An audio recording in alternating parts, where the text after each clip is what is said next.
A to B உங்கள் பசியார எங்கள் ருசி பேசும். சட்டமன்றத்தில் அமைச்சர் என்ன சொன்னாரு? தினந்தோறும் 2000 மூட்டை அரசு நேரடி கொள்முதலத்தில் கொள்முதல் செய்தா சொன்னாரு.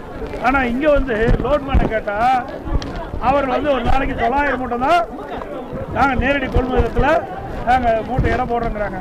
அப்ப இதுல இருந்து என்ன தெரியுது? அமைச்சர் சட்டமன்றத்தில் தவறான தகவலை சொல்லியிருக்கிறார்.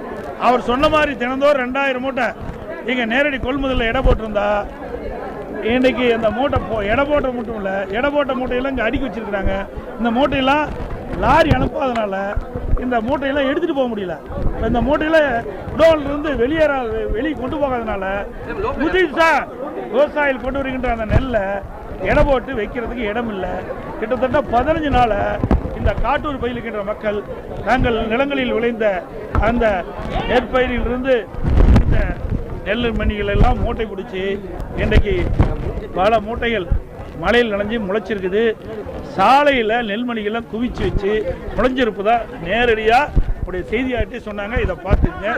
விவசாயிகள் கண்ணீரோட இன்றைக்கு அப்படி வேதனை தெரிவிக்கிறாங்க. இந்த தீபாவளி கண்ணீர் தீபாவளியாக விவசாயிகள் காயிட்டுது.